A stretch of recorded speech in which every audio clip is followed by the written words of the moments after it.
पहले आ गईली। आ दोनों और बराबर है लागल बा। हाय हाय हाय दीपक। बैठा। भैया तू यहाँ आके बैठ जा, हम वहाँ होता नहीं।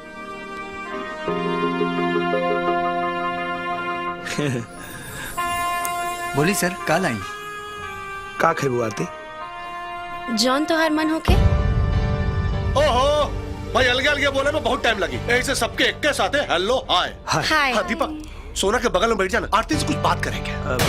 आजा ना, अरे बैठ जा भाई, जरूरी बात करेंगे। हाँ हाँ वेटर यस सर। ऑर्डर ले जी। 2 चिकन कढ़ाई, 2 दाल फ्राई, 2 प्लेट राइस, 8 तंदूरी और 4 रसमलाई।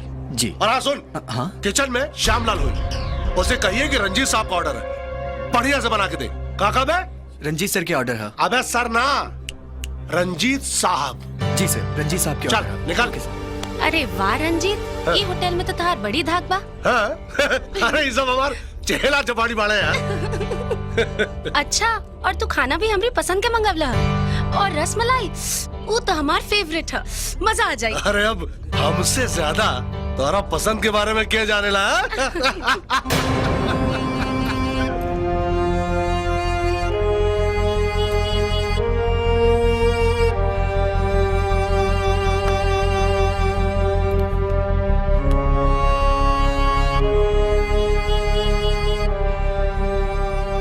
तू तो पेंटिंग भी करेलू ना?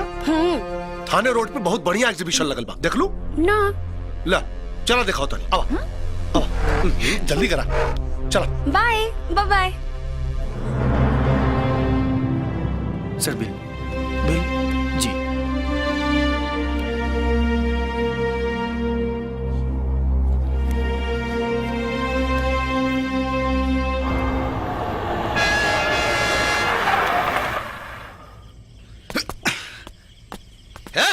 गेट खोल।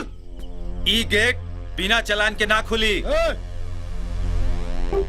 कावेल वॉचमैन साहब ये लोग चालान नहीं दिखावत, माल चोरी करके ले जाता।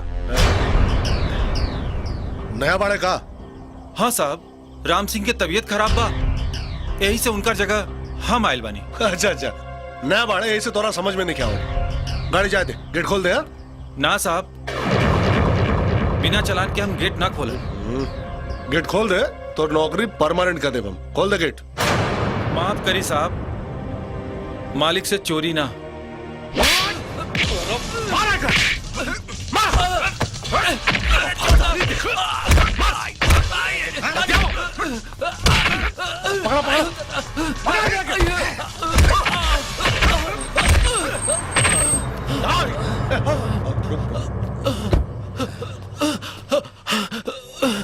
हमरा के बचा ली साहब, ये लोग हमरा के मुआदी साहब। का है? का भाई? साहब रंजीत साहब कंपनी से ट्रक में माल भर के चुरा के ले जाते रहे, जब हम रोकनी तो हमारी ये हाल कही देले।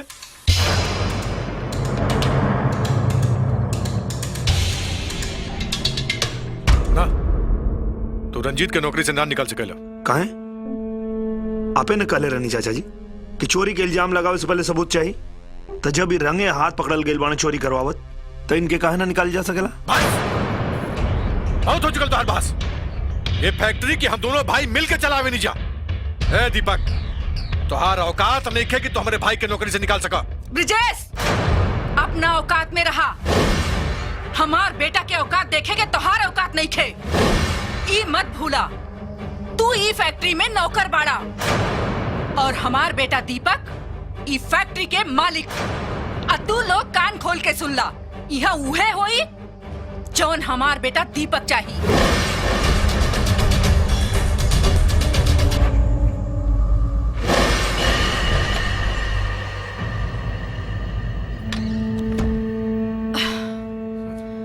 का भइल? नाराज बाड़ा हमरा से? हाँ, ओ घड़ी हमरा के भी बहुत बुरा लागल। तू हमार मजबूरी समझे के कोशिश करा। तब तक मजबूरी में कहियो हमरो कत्ल कर देबू।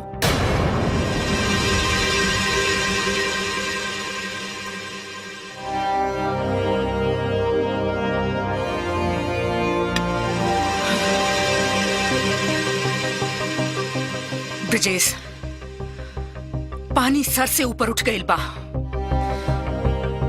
तहरा हमरा तरफ से पूरा छूट बा। तू दीपक के रास्ता से हटा दा। हाय दीपक। हाय आरती। हाय सोना। हाय। आए हाय, इतना अच्छा खेल बूता मैं सही हार जाए यार। तू भी ना रंजीत। पार्शियलिटी मत करा। कब्बो ना सुधर बा। हमरा के ना आ रहा है बेबू, चैंपियन बाड़ी अभी आका। हाँ कुछ भी कहा।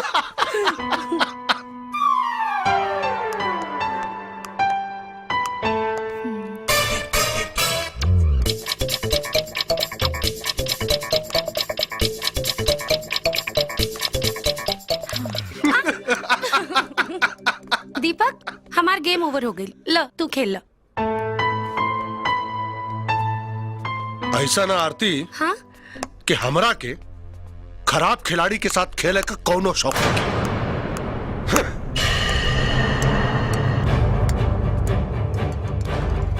दीपक। चलो सुना। अरे दीपक सुना था। रंजीत तो के दीपक से ऐसे बात ना करे के चाहत रहे।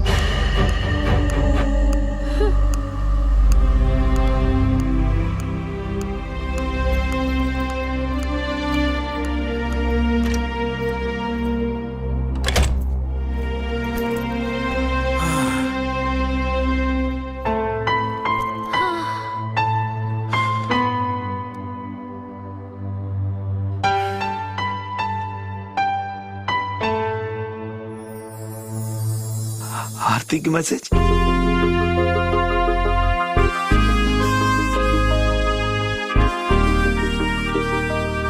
आई लव यू आरती।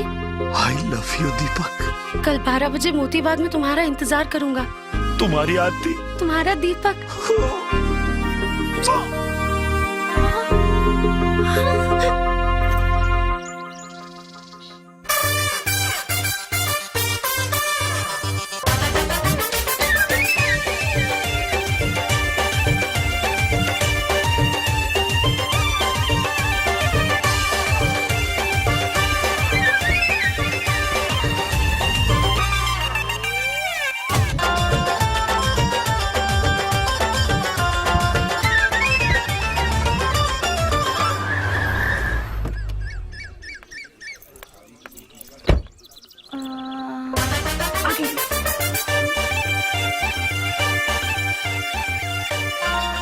हम भीतर देखा था नहीं, लागता वहां हुई है।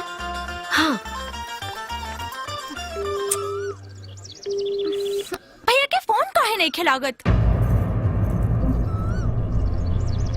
भैया अब तक आइले काहे ना?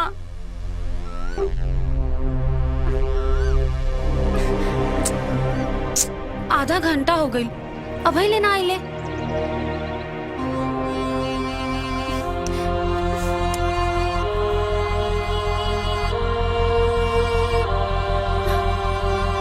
बाहर देख लेता नहीं।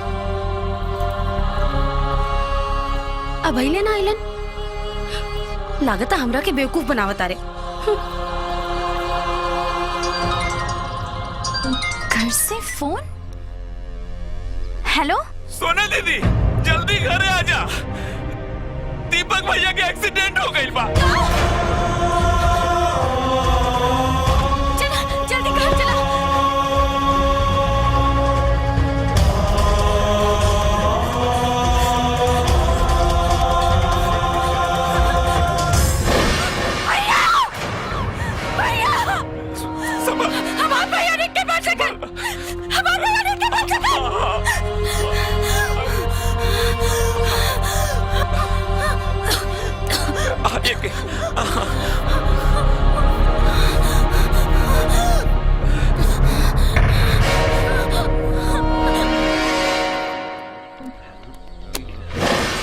एडवांस है, बाकी काम भैला के बाद। केकर काम करे के बाद